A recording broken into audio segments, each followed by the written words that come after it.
সব বাসায় আমার মনে হয় সব মাংসের চেয়ে চিকেনটা খুব পছন্দ করে খায় বাচ্চারা। আর চিকেন ফ্রাই তো সব বাচ্চাদের মোস্ট ফেভারিটের তালিকায়। আমার বাসায় তো বাচ্চাদের যদি জিজ্ঞেস করি কী খাবে, বলবে মা চিকেন ফ্রাই ভেজে দেয়।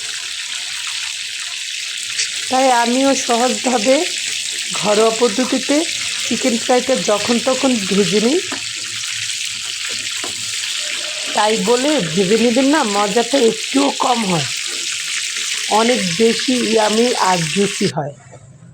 উপরে ক্রিস্পি আর ভিতরে জুসি জুসি।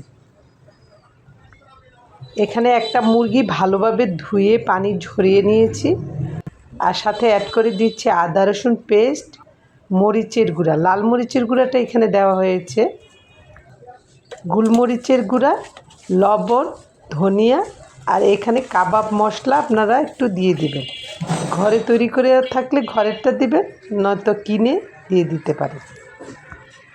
আর যে জিনিসটা দিবেন টক দই, সয়া সস আর টমেটোর অল্প একটু সস, সবগুলি একসাথে মেখে 3-4 ঘন্টার জন্য ম্যারিনেট করে ঢেকে রেখে দিবেন, তাহলেই হবে। আমার ম্যারিনেট করা হয়ে গেছে। এখন ময়দা, কর্নফ্লাওয়ার আর ডিম একসাথে দিয়ে মেখে ক্রিস্পি ক্রিস্পি করে ভেজে নিব।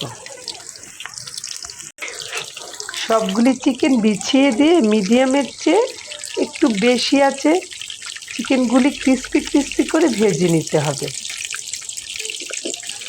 ম্যারিনেটের ব্যাপারে একটা জিনিস খেয়াল রাখতে হবে, যদি হাতে কম সময় থাকে তাহলে একটু ভিনেগার দিয়ে দেওয়া যায়। আসলে ভিনেগার দিলে চিকেনটা ড্রাই হয়ে যায়, খেতে ভালো লাগে না। আর বেশি সময় থাকলে দেওয়ারই দরকার নেই।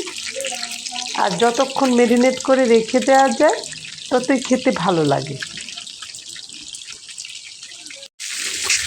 আমরা অনেকেই আলসিমি করে বাসায় না বানিয়ে রেস্টুরেন্ট থেকে এই চিকেন ফ্রাইটা কিনে খাই। টাকাও খরচ হয়, পরিমাণে অল্পও পাওয়া যায়, আবার স্বাস্থ্যসম্মতও না।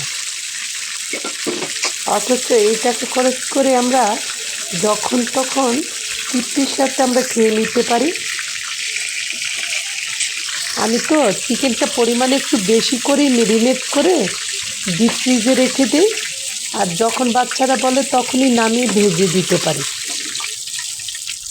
আমার মনে হয় সব মারাই একই কাজ করেন। এই তো আমার সবগুলি চিকেন ক্রিস্পি ক্রিস্পি করে ভেজে নিয়েছি। সবাই ভালো থাকবেন। আল্লাহ হাফেজ।